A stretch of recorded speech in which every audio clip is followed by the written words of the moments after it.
ये इब्रानियों की किताब में बहुत सी बातें हैं और बहुत अच्छा है। किसी जीवन के लिए ऐसी मजबूत चाहे पना है जिसको हमको फॉलो करना चाहिए। लेकिन आज हम वचन देखेंगे यहेजकेल की किताब और उसका 13 अध्याय।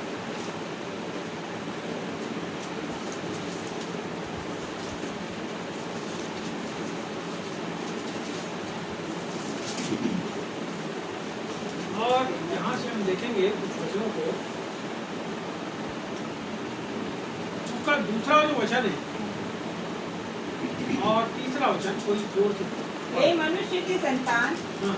इस्राएलियों के जो भविष्यवक्ता अपने ही मन से भविष्यवाणी करते हैं, उनके विरुद्ध भविष्यवाणी करके तू कह, यहाँ का वचन सुनो। प्रभु यहोवा यह कहता है, हाय उन मूढ़ भविष्यवक्ताओं पर जो अपनी ही आत्मा के पीछे भटक जाते हैं और कुछ दर्शन नहीं पाया। अब 5 तुमने दरारों में चढ़कर इस्राएलियों के घराने के लिए दीवार नहीं सुधारी, जिससे वे यहाँ के दिन युद्ध में स्थिर रह सकते हैं। यहाँ पे परमेश्वर ऐसे लोगों से बात करता है जो अपने आप को भविष्यवक्ता कहते हैं। भविष्यवक्ता आज की तारीख में भी आप देखो तो जैसे पुराने नियम में भविष्यवक्ता होते थे वैसे आज नहीं होते। इसलिए इसको आपको समझना पड़ेगा क्योंकि पुराने नियम के जो भविष्यवक्ता होते थे वो हर समय लोगों के द्वारा सताए चले जाते थे। किनके द्वारा? कौन से लोग थे जिनके द्वारा सताए जाते थे? कि जिनके द्वारा सताए जाते थे, जिनके द्वारा प्रताड़ित किए जाते थे, वो कलीसिया के लोग, वो इजराइल के ही लोग होते थे। क्योंकि वो प्रभु की खरी बातों को, प्रभु की सच्ची बातों को वो बताते थे। इसीलिए वो कैसे होते थे? हर समय परेशान किए जाते थे। तो ये जो भविष्यवक्ता रहे, जितने भी भविष्यवक्ता रहे, वो सब लोग, अब जैसे मूसा ने लोग को परमेश्वर ने इस्तेमाल में लाया, उसको निकाला और उसके साथ पूरे इजराइल को बचाया। जब बचाया तो उसने क्या किए? रास्ते भर उसकी जान उसको परेशान, बार बार परेशान करता। वो बाहर के किसी आदमी के द्वारा परेशान नहीं हुआ, क्योंकि बाहर के लोगों को तो उनको केवल एक ही काम करना था, मारो बोले। आज्ञा पालन यदि किसी ने नहीं किया तो वो परमेश्वर के लोग, जिन्होंने मूसा की अगुवाई में नहीं चले, वो जो लोग थे वो परमेश्वर के लोग थे, जिनको परमेश्वर ने बचाया था, छुड़ाया था, आगे बढ़ा। आप आगे बढ़ो। जितना भी प्रभु के लोग रहे, उनका सबसे पहले जिन लोगों ने, जो वास्तव में प्रभु की बातों को सिखाने वाले थे, उन लोगों का, जिन लोगों ने निरादर किए, जिन लोगों ने अपमान किए, वो कलीसिया के लोग, वो इजरायली लोग थे।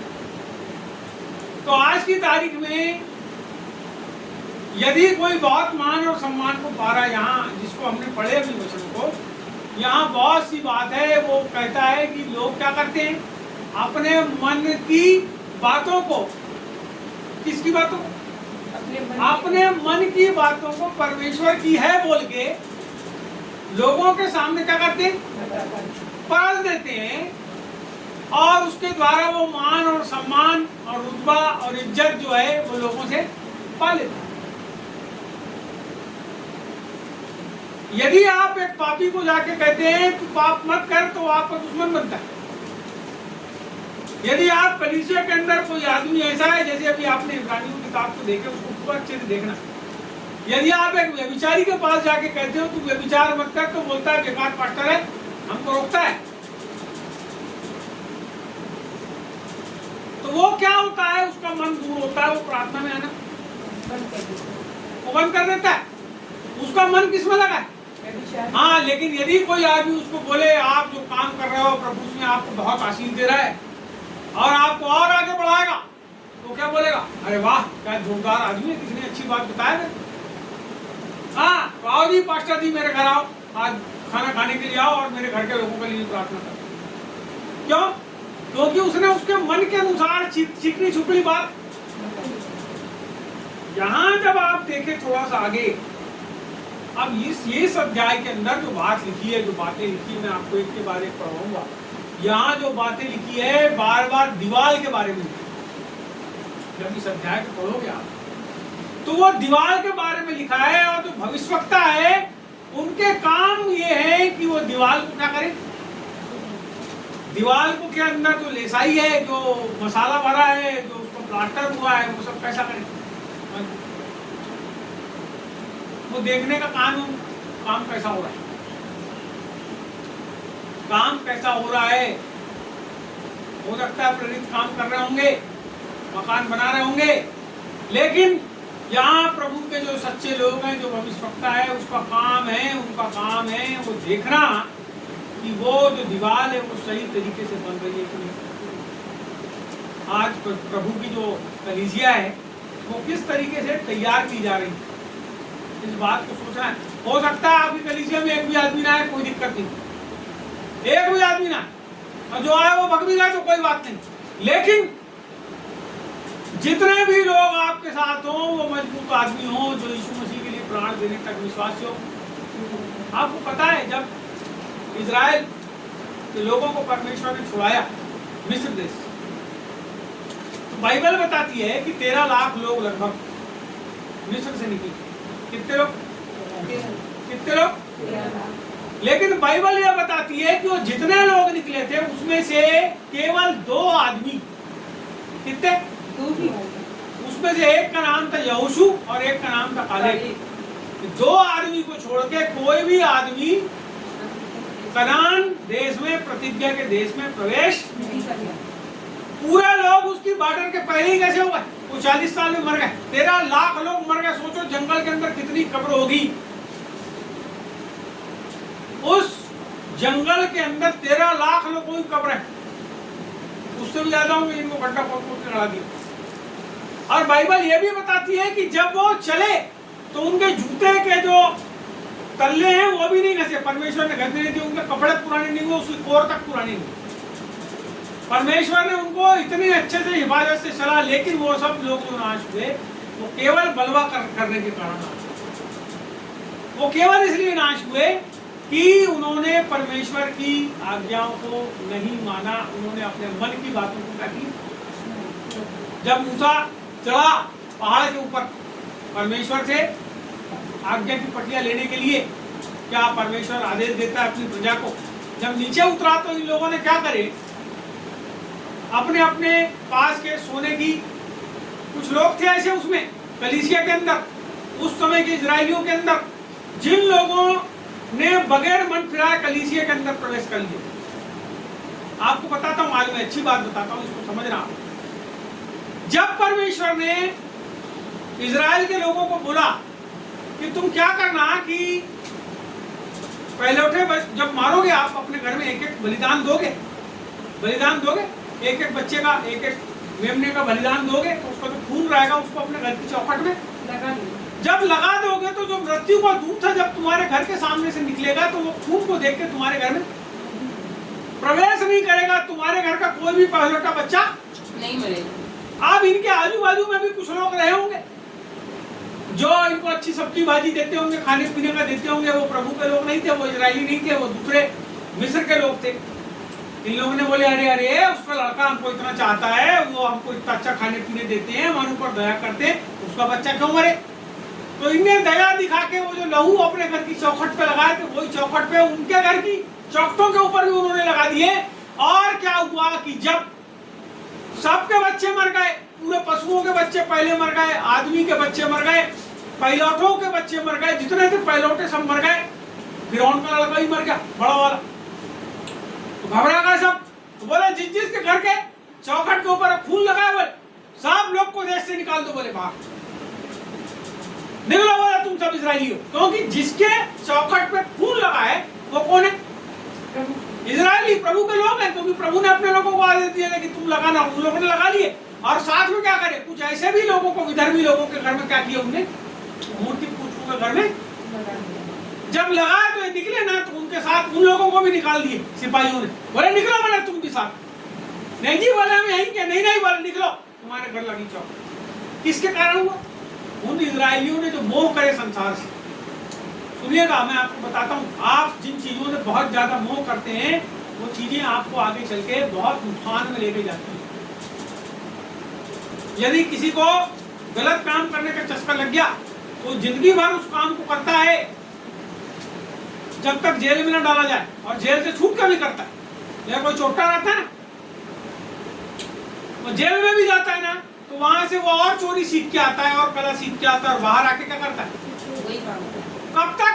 जब तक वो अपने मन को नहीं फिराता। आपको मालूम है, यदि आप अपने साथ प्रभु में हो ना, यदि आप अपने साथ उन लोगों को शामिल करोगे जो लोग प्रभु को नहीं मानते, मैं आपको बताना चाहता हूँ, जिनका जीवन प्रभु में होने के बाद भी प्रभु के अनुसार नहीं है, वो लोग आपके लिए फंदा ठहरे। और इजरायलियों के लिए फंदा ठहरा सबसे पहले ये लोग जो इनके साथ आए थे। इन लोगों ने बोले अरे वो तो वहां गया, आता है कि नहीं आता? बोले ऊपर तो बड़ी बिजली चमक रही है, फलाना हो रहा है, ढिमका हो रहा है, वो आता है कि नहीं आता? चलो अपन लोग अपने लिए क्या करते हैं, एक भगवान बनाते हैं, एक देवता बनाते हैं। और वहां लिखा है बाइबल में कि सब कोई ने अपना अपना सोना दिए, और सोने से क्या करे? बछड़े की मूर्ति। अरे परमेश्वर, जीवित परमेश्वर मूसा से बात कर रहा है, वो नीचे जब उतरा पटिया लेके तो उसने पटक के फोड़ दिया। अब बोला कौन कौन परमेश्वर की तरफ है? तो वहां लिखा है लेवी के जो कुल के लोग थे वो परमेश्वर की तरफ आ गए। कौन लोग आ गए? लेवी लोग। बाद में परमेश्वर ने मंदिर की जो सेवा है, तंबू की सेवा लेवियों को दिया। सुनिए मैं आपको बताता हूँ, ऐसे पुकट फंड के लोग जो हैं वो सेवा नहीं कर सकते। परमेश्वर के मंदिर की सेवा करने के लिए, परमेश्वर के लिए समर्पण होना, उसके लिए बलिदान होना। लेवी लोग जो है तलवार लेकर बोला मारो बोला इनको, जिन जिन लोगों ने बलवा कर। इन लोगों ने धड़ाधड़, वो जितने लोग थे जिनने बनाए थे, और उसको पटक के बोले इसको पूरा मूर्ति को फोड़ दो, और उन्होंने पूरा उसको राखड़ा बना दिया। मैं आपको ये बताना चाहता हूँ कि जो प्रॉफिट होता है, जो भविष्यवक्ता होता है, उसकी जो सेवकाई होती है, उसका जो चरित्र होता है, कोई जरूरी नहीं है कि आप अपने नाम के सामने प्रॉफिट लिखो तभी आप भविष्यवक्ता होंगे। लिखने की जरूरत नहीं है, उसके काम बता देंगे कि वो प्रॉफिट है कि उसका संदेश बता देंगे कि वो प्रॉफिट है कि। मैं आपको बताना चाहता हूँ, यहाँ पे जिस दीवार को, कलीसिया की दीवार को परमेश्वर चाहता है कि वो मजबूत बने। अब देखो यहाँ पे जो पहली दीवार के बारे में लिखा है, उसी दीवार के बारे में लिखा है जो प्रभु की कलीसिया की दीवार है, उसके बारे में आपको यहाँ से कुछ पदों को पढ़ के बताऊंगा। यहाँ लिखा है, तुमने दरारों में चढ़कर इजराइल के घराने के लिए दीवार नहीं सुधारी, जिससे वे यहोवा के दिन युद्ध में स्थिर रह सकते। तुमने दरारों पे चढ़कर, दरार काय में आती है बेटा? दीवालों में आती। दीवार में कौन सी दीवार है? ये जिस कलीसिया की जो सुरक्षा की दीवार है, जो यरूशलेम की जो दीवार है, सुरक्षा की जो दीवार है, उस दीवार में बड़े बड़े दरार आ गई। क्या आ गई? क्योंकि दीवार छोटी नहीं थी। कैसी नहीं थी वो? छोटी दीवार नहीं थी, यहाँ मोटी मोटी दीवार थी। उसमें जब दरार आ जाती है तो उसके अंदर घुसते कोई आर पार। जब दीवार तड़कती है, देखो आपने कभी तड़की दीवार जिसमें से डूब के आप ऐसा करके देखते हो बाजू में क्या हो रहा है, वहां वो दरार है। अरे ये जो दरार है, ये दरार ऐसी दीवार है जिसमें दुश्मन क्या करेगा? उस दरार से आर पार उस दीवार में सब्बल मारेगा और क्या करेगा? युद्ध के दिन दीवार को, दीवार कैसी है? उसको बनाना किसको है? विश्वासियों के जीवन के अंदर दीवार कमजोर है।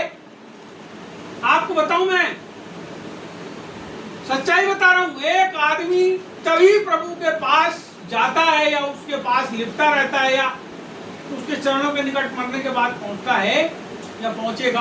आगे हो सकता है अभी कोई गया नहीं गया, लेकिन जाएगा। जिस व्यक्ति की दीवार कैसी है, ये जो दीवार है, ये हमारे जीवन के अंदर मजबूत होना चाहिए। हमारी दीवार में क्रैक नहीं होना चाहिए, ऐसा क्रैक जिससे दुश्मन क्या करे अंदर। यदि ऐसा हो रहा है, यदि प्रभु के लोग उन दीवारों को नहीं ढा रहे हैं, मैं आपको बताना चाहता हूँ, यदि वो दीवारें लोगों के जीवन के अंदर जो शिक्षा की कमी है जिसके कारण वो नाश हो सकते हैं, यदि वो उसको नहीं सुधारना, मैं आपको बताना चाहता हूँ, प्रभु की सच्ची शिक्षा, बाइबल की सच्ची शिक्षा को यदि आप ग्रहण नहीं करेंगे, मैं आपको निश्चय बताना चाहता हूँ, आपके जीवन के अंदर, कलीसिया के अंदर ऐसी दीवार आ जाएगी जिसमें युद्ध के दिन आप स्थिर खड़े। युद्ध क्या है? लोग सोचते नहीं वो तलवार भाला लेकर हमको दौड़ के जाना है लोगों के पास। आज की बात कर रहा हूँ मैं, पहले की बात 20 में शामिल है। पहले युद्ध कैसे होते? पूरा नगर का नगर लड़ाई करने जाता था, पूरे जवान लोगों को भेजता था। आज की तारीख में युद्ध क्या है? आज की तारीख में हमारा जो अंदर का युद्ध है, हमारा जो प्रभु में हमारा जो बलवंत जीवन है, हमको उसमें विजयी होना है, हमको दुष्ट से विजयी होना है, हमको विचारों में विजयी होना है। हमारे जीवन में जो वो हमला करता है, आपको मालूम है कई बार क्यों हारते लोग, कई बार क्यों मरने के लिए रेल की पटरी में और फलानी और ढिमकी जगह में जाते हैं, और क्यों फांसी टंग के मरती है? क्योंकि वो हार जाती है। उनकी दीवार में क्या हो जाती है? दरार रह जाती है, जहां से दुश्मन वो यहोवा के दिन युद्ध में कैसे होते हैं? उसका कारण है कि वो मानते नहीं है किसकी? वो इब्रानियों किताब का इनका सपना जो इन्हें देखे कि इब्रानी किताब नहीं मिल रही और प्रभु के दास क्या कर रहे हैं, प्रचार कर रहे हूँ, मैं भी ढूंढ रहा हूँ। परमेश्वर के दास बोल रहे हैं, अभी इनने बताया तो मैं उसी को बता रहा हूँ आपको। तो वो 13 अध्याय मिल नहीं रहा कलीसिया के अंदर प्रचार करने के लिए, लोगों को सुनने के लिए। इब्रानियों की किताब 13 अध्याय मिल नहीं रहा है, और प्रभु के दास बोल रहे हैं। वो कौन दास है मेरे को नहीं पता, लेकिन जो सपने में दिख रहा है परमेश्वर की ओर से वाणी है कि वो 13 अध्याय को कलीसिया में प्रचार किया जाए। लेकिन क्या हो रहा है? लोग को मिल नहीं रहा है। इसका मतलब लोगों के जीवन के अंदर क्या आ गई है?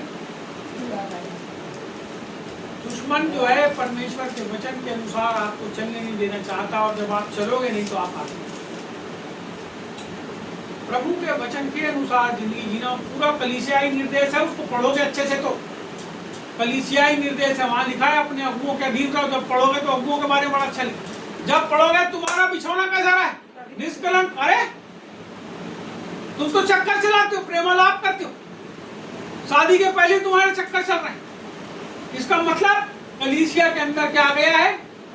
पूरे के पूरे प्रभु के विपरीत जो है कार्य आ गए। और मैं आपको बताना चाहता हूँ, पिछले हफ्ते में मेरे मन के अंदर से बड़ा एक दिन भर जो है कई बार ये शब्द आया कि मैं लोगों को बोलूं रिपेंट करो। बार बार मेरे हृदय में आया रिपेंट करो, रिपेंट करो, रिपेंट। मैं एक आदमी से मैं देख रहा हूँ एक आदमी आके मेरे से बात कर रहा है कलीसिया में कोई बात को लेके, मैं उसको बोल रहा हूँ रिपेंट। मैं उसको आगे एक शब्द नहीं बोल रहा हूँ, उससे कोई बात नहीं कर रहा हूँ। फिर एक आदमी आ रहा है मेरे से कुछ बोल रहा है, मैं उसको बोल रहा हूँ रिपेंट। इसका मतलब पश्चाताप करो। इस चीज से आपको फिरने की जरूरत है, आपको परिवर्तित होने की जरूरत है। यदि आप प्रभु में हो तो आपको दिखाने की जरूरत है कि आप प्रभु में। कोई आदमी कहते नहीं हमको नहीं दिखाना है, तो मत दिखा। दिखाने का मतलब प्रभु के अनुसार काम करना। दिखाने का मतलब ये नहीं कोट पहन लेना, टाई लगा लेना, अगर जूता उता पहन लेना और एक बाइबल पकड़ लेना। ये नकली है, ये नकली है। लेकिन असली प्रभु के लोग वो हैं जो प्रभु के अनुसार प्रभु में जीवन जीते। ये सूट पहनना, वो अभी मैं पादरी पास्टर का ड्रेस पहन लूं, अब रेवरेंड का ऑर्डिनेशन हुआ है तो बोले पहन लो, फिर बिशप का ऑर्डिनेशन होगा तो बिशप के कपड़े पहन लो। अरे बिशप पैसा वाला नहीं है, ये कपड़ा पहनने वाला कोई पादरी पास्टर प्रचारक का कोई रोल काल नहीं है। यहाँ जो रोल काल है बाइबल में प्रभु के वचन से सुसज्जित होना, प्रभु की आत्मा के अनुसार अपने जीवन को जीना, अपने जीवन की उन दरारों को जहां से दुष्ट प्रवेश करता है और हमारी जिंदगी को नाश कर सकता है, उन दरारों को भर देना। परमेश्वर के वचन के अनुसार अपने आप को तैयार करना, प्रार्थना के द्वारा अपने आप को तैयार करना, अपने आप अपने जीवन को। आप सवेरे से लेकर शाम तक देखो, अपने जीवन को जब उठते हो तो आपकी जो फिक्र रहती है वो खाने पीने की रहती है, उसके बाद आपको पैसा कमाने की फिक्र रहती है, उसके बाद आपको बाल बच्चों की फिक्र रहती है, उसके बाद आप शाम हो जाती है तो फिर लगता है खाना बनाओ, उसके बाद ऐसा लगता है बहुत थक हो जाता है। इन पूरे समयों में बाइबल पढ़ने का समय, बाइबल को समझने, सुनिए केवल बाइबल पढ़ना काफी नहीं है, बाइबल को समझने का समय। परमेश्वर हमसे क्या चाहता है? बाइबल क्या है? परमेश्वर की आत्मा के द्वारा लिखा हुआ एक ऐसा बयान है जो चाहता है कि हम उसको फॉलो करें। लेकिन हमको उससे कोई संबंध नहीं है हमारा। हमको यह देखना है कहां से 5 रुपए है, कहां से 50 रुपए है, कहां से 1000 आ जाए, कहां से हमको अच्छा खाने मिल जाए, कहां से बकरा मिल जाए, कहां से मछली मिल जाए, कहां से हमको हमारे मन के अनुसार अच्छी अच्छी चीज, मेवा और मिठान मिल जाए। कितना ज्यादा हम कमा सकते हैं इस संसार के अंदर। हमारा दिमाग जो है इसके ऊपर है। हमारी जो दीवार है वो कैसी हो गई है? तड़क गई है, दरार आ गई है। वो दरार को सुधारना जरूरी है। मैं आपसे बताना चाहता हूं, यदि हम इस संसार के पीछे भागेंगे तो हम वैसे ही हो जाएंगे कि हमारी जिंदगी में वो इजराइल के लोगों के साथ जो उनके पड़ोसी घुस गए थे, उनने क्या करे? पर मैं उनके द्वारा कलीसिया के अंदर पाप आया। यदि हम ऐसे लोगों की संगति में रहेंगे जो गड़बड़ करते हैं, मैं आपको बताना चाहता हूँ उनके उनके समान हम हो जाएंगे। कल हम एक आदमी से बात कर रहे थे, एक पास्टर से बात कर रहे थे, तो ऐसी बात चली, तो ऐसी बात चलते चलते ऐसी बात निकली कि आजकल जो है किसी से मिलने की इच्छा नहीं होती, लोगों के पास जाने की इच्छा नहीं होती, वो उनके पास जाओ तो उनके पास बैठने की इच्छा नहीं होती। तो सामने वाले ने बोला वो इसलिए ऐसा होता है, बोले ये बात मेरे को ही मालूम है, लेकिन उनने जो बोले मैं बता रहा हूँ, वो इसलिए ऐसा होता है कि वो जो लोग हैं जिनके साथ आप रह रहे हो या जा रहे हो, वो लोग आपको ऐसा कर देते। कैसा कर देते? वैसी हरकतें कर करके कि आप उनसे मिलना, आप उनके पास जाना, आपको पता है हरकतों के कारण। तो हमारी हरकत, अभी मैं हाथ हिला रहा हूँ, ये हरकत है मेरी, अभी मैं हाथ हिला रहा हूँ, ये हरकत है मेरी, अभी हाथ हिला, क्या हो इसका मतलब? इसका मतलब बहुत खुश होकर बुला रहा हूं, इसका मतलब क्या हुआ? इसका मतलब चले जाओ, इसका मतलब आने नहीं इधर जाओ। मेरी हरकत देख के आप मेरे पास आओगे, जब मैं आपसे लड़ूंगा तो आप मेरे पास आओगे। तो आप जिन लोगों से मिलना नहीं चाहते उनकी हरकतों के कारण प्रभु के लोग जो हैं वो हरकत देखने वाले। क्या देखने वाले? यदि आप लोगों की हरकत को पसंद नहीं करोगे तो आप उनके पास नहीं जाओ। यदि कोई मेरे पास नहीं आ रहा, इसका मतलब मेरी हरकत, एक कारण वो जो जैसा उन्होंने बताया।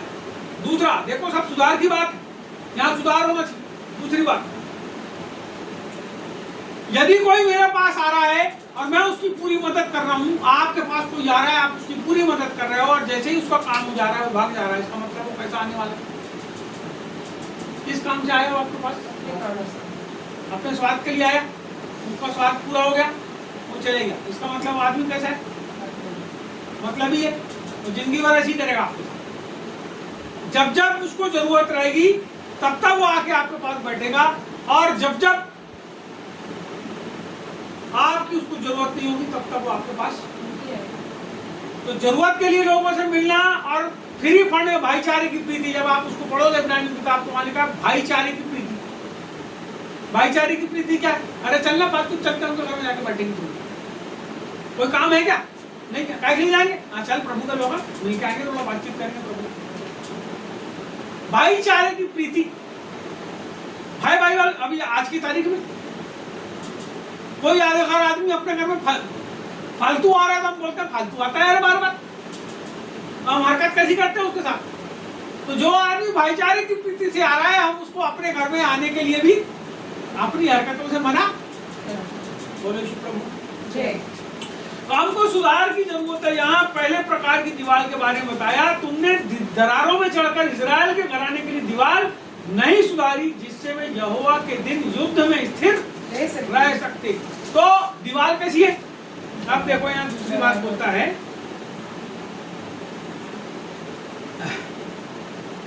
इसको आप देखिए 14 में। इस रीति जिस दीवार पर तुमने कच्ची लेसाई की है, हाँ, उसे मैं ढा दूंगा जी, वरन मिट्टी में मिलाऊंगा, हाँ, और उसकी नींव खुल जाएगी, हाँ, और जब वह गिरेगी तब तुम भी उसके नीचे दबकर नष्ट होगे, और तुम जान लोगे कि मैं यहोवा हूँ।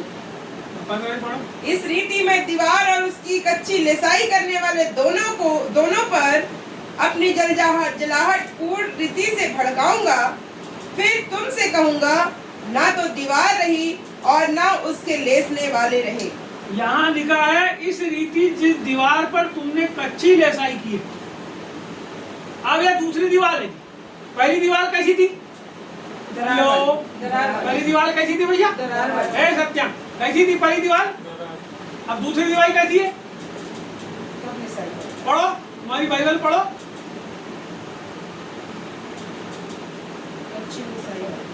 13:14 पढ़ो, वहां लिखा है, इस रीति जिस दीवार पर तुमने कच्ची लेसाई की। कैसी लेसाई? कच्ची लेसाई। लेसाई का मतलब क्या हुआ? लेसना का मतलब क्या हुआ?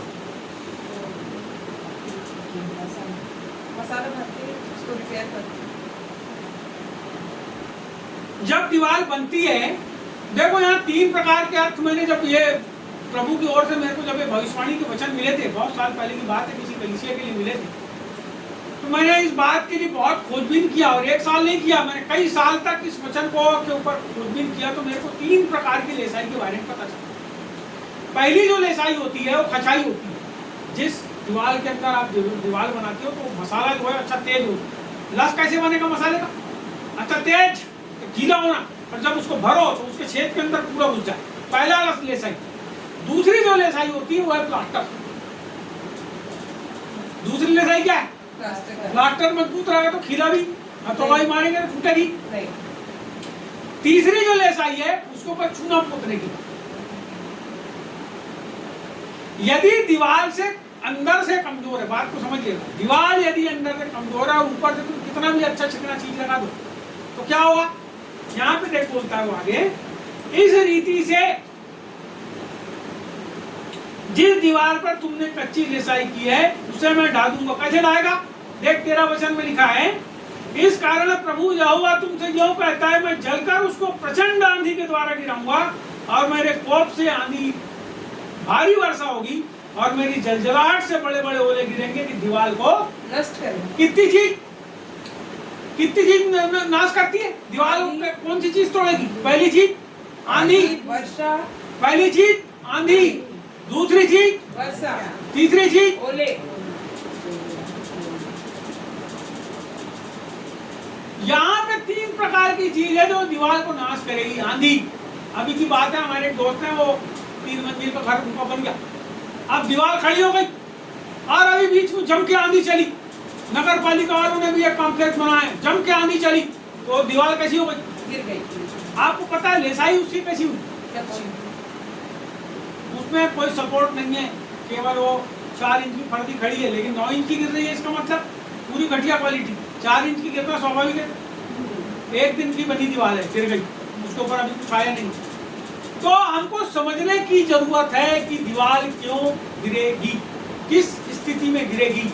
बोलता है तुमने दीवार की अच्छे से लेसाई नहीं की। किसको बोल रहा है? बोलो, भविष्यवक्ताओं को बोल रहा है।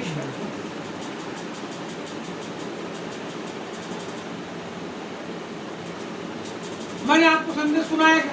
मैंने किसी को और को संदेश सुनाया क्या? मैंने जिसको प्रभु में लाया, जिसको बपतिस्मा दिया, मेरे को उसकी लेसाई करने की जरूरत।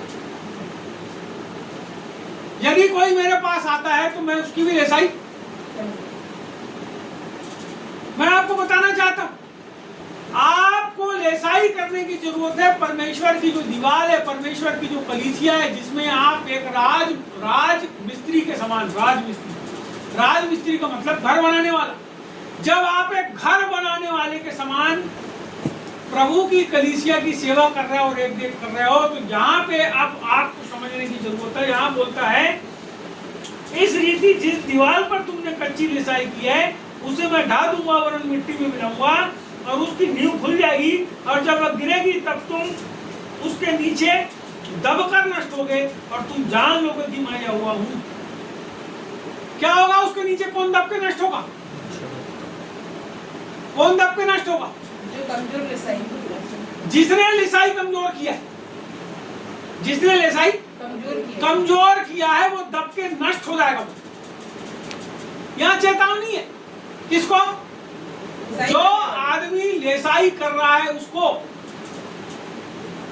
जो परमेश्वर के कामों को अंजाम दे रहा है, वो जो कलीसिया बना रहा है या जो कुछ भी हो रहा है, वो कहता है कि जब आंधी चलेगी तो दीवार उसी की छाती के ऊपर गिर जाएगी, उसी के ऊपर गिर जाएगी, और कैसा हो जाएगा? नष्ट हो जाएगा, दब के मर जाएगा। इसलिए लेसाई कैसी करो? जोरदार करो। इसलिए जब खचाई करते हो दीवार की तो अच्छी लसालस बिल्कुल प्रभु का वचन सनसना के भर दो उसके अंदर। आपके चर्च के अंदर देखो, कल एक बात और अभी मेरे दिमाग के अंदर आ रही है जिसके ऊपर हम चर्चा कर रहे हैं। एक बहुत बड़ी कलीसिया है, वो हमारे घर आते हैं, और जब हम लोग पहले के समय की बात है, अभी के समय की बात है, हम लोग क्या करते हैं कि हमारे पास किताबें हैं प्रभु के लोगों की, हम छापते हैं किताब, बहुत सी किताब छापते हैं। तो जब हम उन किताबों को उस जगह के ऊपर बेचने जाते हैं तो वो लोग हमको क्या करते हैं? भगा देते, हमको बोलते हैं मत आ। लेकिन वो लोग क्या करते हैं, कई बार हमारे पास आते हैं और आके हमसे मनभावनी चीजें ले जाते हैं। ऐसी चीज ले जाते हैं जो जल्दी से बिक जाए और जिससे खूब पैसा, लेकिन किताब लेके नहीं जाते। बात को समझ, यदि कलीसिया के लोग किताब नहीं पढ़ रहे हैं, इसका मतलब उनके मन को अभी भी कुंद रखने की साजिश की जा रही है। उनकी लेसाई खचाई सही तरीके से नहीं हो रही है, उनको सिखाया नहीं जा रहा है सही। आपको पता है परमेश्वर ने 66 किताब दी हम, ये 66 किताब, और परमेश्वर के दास भक्तों को इनके ऊपर प्रकाशन दिया जिससे उनने प्रभु के वचन को लिखे। बाइबल कॉलेज बने, किसके लिए बने? सिखाने के लिए बने। उसके लिए क्या बनी? किताब बनी। अब यदि कोई आदमी किताब को ना पढ़े, किताब ना पढ़े, बाइबल ना पढ़े और किताब ना पढ़े, मेरी बात को समझ, बाइबल को कई लोग पढ़ते हैं लेकिन समझ नहीं आती, लेकिन जब किताब को पढ़ते हैं तो वो वचन का अर्थ उनको समझ। जब आप लोगों को किताब पढ़ने नहीं दोगे तो लोग कैसे हो जाएंगे? जैसा एक आदमी या पास्टर उनको बताएगा वैसा वो जैसी लेसाई करेगा वैसी कलीसिया। मेरी बात को समझना, मजबूत कलीसिया जो है वो तब बनती है जब वो वचन में तेज रहती है, जब वो प्रार्थना में तेज रहती है। 2 प्रकार की चीज को मैं आपको बताता हूँ। जब वो लोग बैठेंगे और कहीं कोई गड़बड़ वचन हो गया है, कोई गलत बात किसी ने बोल दिया, तो कलीसिया के लोग मिलकर क्या करेंगे? उसका खंडन, उसको सुधारेंगे।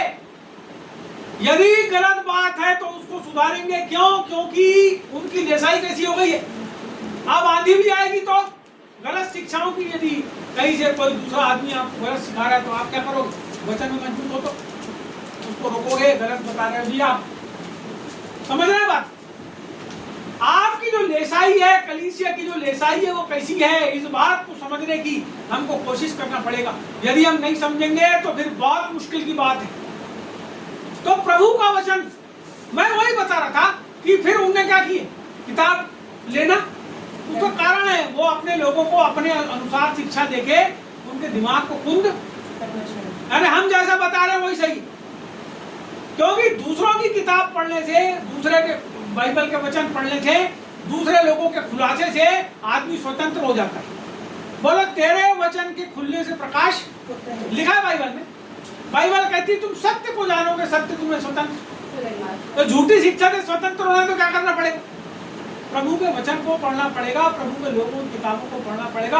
कई किताबें गलत भी होती है, इसलिए हम उन किताबों को बेचते नहीं। जिसमें गलत शिक्षाएं होती है हम उन किताबों को, तो हर उस बात का जो आपकी लेसाई के ऊपर प्रभाव डाले, जो आपके जीवन की नींव को हिलाने की ताकत रखती, वैसी चीजों से आपको दूर, वैसे लोगों से आपको दूर। यहाँ हम आगे पढ़ेंगे थोड़ा सा और समाप्त करेंगे। इस रीति से दीवार और उसकी कच्ची लेसाई करने वाले दोनों पर अपनी जंजालात पूर्ण रीति से भड़काऊंगा। फिर तुमसे कहूंगा ना तो दीवार रही ना उसके लेसने वाले, दोनों नहीं रहेंगे जी। जिस दीवार की घटिया और थर्ड क्लास क्वालिटी की लेसाई होती है वो दीवार कैसी हो जाएगी? गिर जाएगी। तो उसका लेसने वाले भी दोनों नहीं रहेंगे। मेरी बात को समझिएगा। यदि हम परमेश्वर में हैं तो हमको इस बात को ख्याल रखना पड़ेगा कि हम जिस नींव के ऊपर हम अपना घर बना रहे हैं वो नींव कैसी। पहली चीज, वो नींव जो है वो रेत की है या वो चट्टान की। नींव मजबूत होना, और चट्टान वाली नींव जो है वो परमेश्वर के वचन की नींव है, और रेत वाली जो नींव है वो चंगाई, वो आर्थिक समृद्धि, वो मेरे को फलाना मिल जाए, ढिमका मिल जाए, अरे मेरे लड़के को नौकरी लग जाए। उनका दिमाग कहाँ है? केवल रेत के ऊपर जो है संसार। रेत कहाँ है? संसार। चट्टान कहाँ है? मजबूत। रेत क्या है? रेत के समान। एक लिखने वाले ने लिखा है कि जो दुनिया है वो रेत के समान। जब मुट्ठी में ऐसा करके बांधते हो ना, इतनी रेत को ऐसा बांधना, अपने हाथ में लेके तो बांधना। तो ये जो दुनिया है ऐसा लिखा है, और ऐसा मुट्ठी को खींचना तो क्या होगा? धीरे धीरे पूरी रेत आपके हाथ से नीचे गिर जाएगी। तो ये संसार जो है और इसकी शिक्षाएं जो है वो रेत के समान है। जब मुट्ठी में उसको भीजता है आदमी तो क्या होता है? पूरी की पूरी हाथ से रेता गिर के खत्म हो जाती है। लेकिन एक बड़े चट्टान के पत्थर को पकड़ लेना आप, कितना भी जम के दबाओगे तो क्या होगा? तो परमेश्वर का वचन वो चट्टान के समान है। प्रभु की शिक्षाएं जो है वो चट्टान के समान है। अपनी नींव को आप प्रभु के वचन के अनुसार डालो। और जो लोग लेसने वाले, जो अपने आप को भविष्यवक्ता कहते हैं, जो लोग अपने आप को बड़ा फलाना ढिमका ऐसा वैसा बताते हैं, उनसे भी मैं कहना चाहता हूँ प्रभु के लोगों को सच्ची और खरी शिक्षा दो। अपने लाभ की शिक्षा देना बंद कर दो, लोगों को लूटने की शिक्षा देना बंद कर दो, लोगों को गलत रास्ते पर चलने की शिक्षा देना बंद कर दो, जहां भाईचारा खत्म हो रहा है वैसी शिक्षा देना बंद कर दो, मेलजोल की शिक्षा तो बाइबल कहती है। जब तुम अंत के समय को निकट देखो तो एक दूसरों से मिलना। आपको पता है आज की तारीख में बहुत बड़ी गड़बड़ भ्रांत शिक्षा में आपको बताता हूँ क्या है।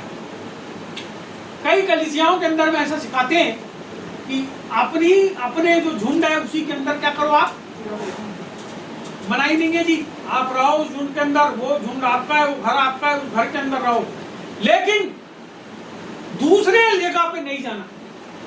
समझना मेरी बात को, इसमें गड़बड़ी क्या है। दूसरी जगह पे नहीं जाना क्योंकि वहां पे गलत शिक्षाएं, पहले निर्धारण कर लिए तुमने गलत शिक्षाएं, पहले तुमने निर्धारित कर लिए कि गलत शिक्षा बगैर सुने किसी को। इसका मतलब आप ये चाहते हो कि जो मेरा दानदाता है, मेरी बात को समझिए, जो आदमी ज्यादा दान देता है ना, आदमी उसको ज्यादा दूर भगने नहीं देना चाहता। मेरी बात को समझना, क्योंकि वो क्या है, कमाई का साधन है। जो जितना पैसा देगा उस आदमी को उतना पटोर के रखते हैं लोग। क्यों रखते हैं? उससे माल बगैर काम करे माल मिल रहा, केवल हाथ रख के धन्यवाद यीशु तो बोल रहा उसकी मुंडी पे, तो पैसा देके जाएगा तू। समझ रहे बात मेरी? तो जब ये होता है जहां मेल मिलाप भाईचारे की प्रीति समाप्त होती है, तो वहां पे भी आपको सावधान रहने की जरूरत है। या आपको समझने की जरूरत है कि आत्मिक रीति से मैं कैसा था और अब कैसा। मेरी जो दीवार है उसकी लेसाई कैसी हुई है, सही शिक्षा मेरे पास है कि कोई भी आके बोलता चलना वहां जाएंगे तो ऐसा हो जाएगा, उठाए झोला और चले। अभी ऐसे ही हो रहा है। वो पंजाब में कोई बड़ी मिनिस्ट्री है, कुछ लोगों को उन्होंने रख दिए, क्या करते हैं वो लोग, क्या करते हैं लोगों को झोला पकड़ा के, अरे चलना वहां जाएगा तो तेरा काम हो जाए, चलना तेरे घर में ऐसा हो जाए, चलना ऐसा हो जाए। क्या करते हैं, पकड़ पंजाब लेके जाए, रुपए भी गए, पैसे भी गए, जब वापसी आते तो कुछ। परिवर्तन और बदलाव प्रभु की शिक्षा के द्वारा है। यदि तुम प्रभु की शिक्षा को फॉलो नहीं करोगे तो जैसे थे वैसे ही रहोगे मरते तक, कोई परिवर्तन नहीं आए। तुम्हारी माँ 30 साल की पुरानी विश्वासी, आज तक क्या हुआ? वो केवल मुंह की विश्वासी, कर्म बिना विश्वास। मेरी बात को यदि आप समझ सकते हो तो समझो, नहीं समझते तो बहुत अच्छी बात। यहां लिखा है वो दीवार भी और लेसने वाले भी।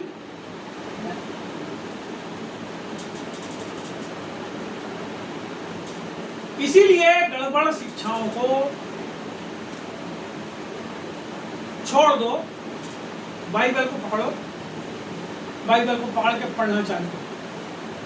जब आप इसको केवल पढ़ो मत, उसमें लाल वाली पेन रख लो। प्रभु ने क्या करने के लिए बोला है, प्रभु ने किस चीज से सावधान होने बोला है, प्रभु ने हमको क्या करने बोला है, और क्या करेंगे तो परमेश्वर हमारे लिए क्या करेगा।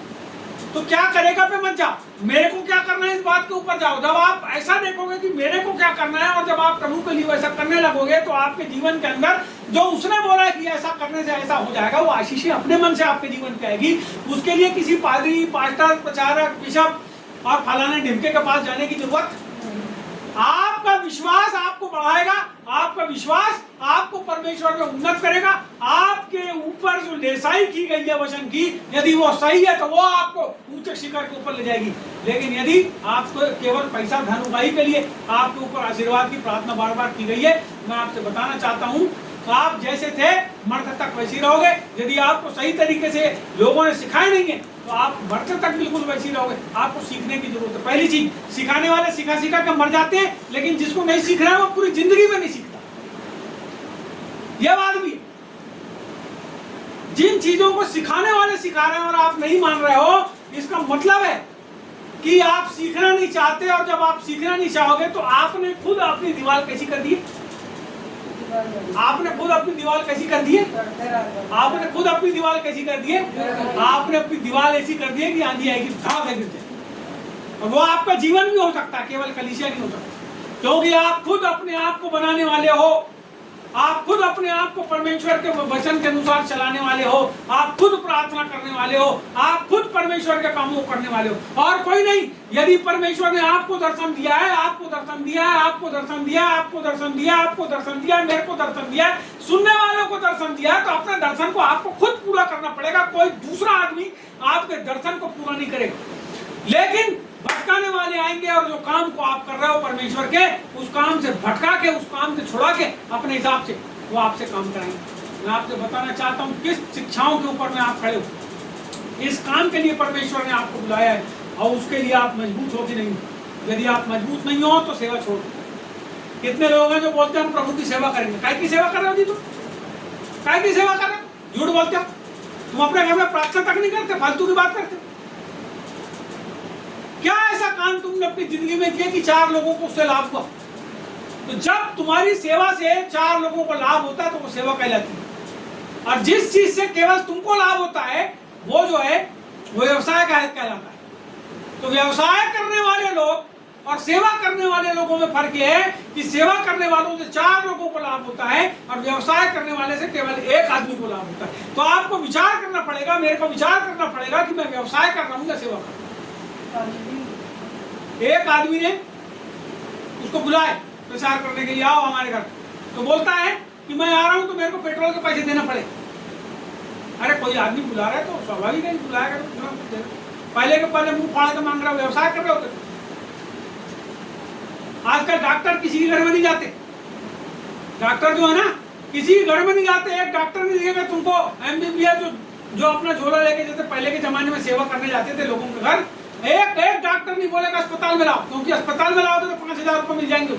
फलाना टेस्ट कराएगा, ढिम्पा टेस्ट कराएगा, ऐसा कराएगा वैसा कराएगा। लेकिन कुछ डॉक्टर ऐसे भी हैं, अभी भी हो सकता है MBBS ना हो, लेकिन वो आज भी क्या कर रहे हैं, लोगों के घर में जाके सेवा 200-300 रुपये दे दिया उनको बेचारों को बहुत, लेकिन घर में जाके रोगी की सेवा।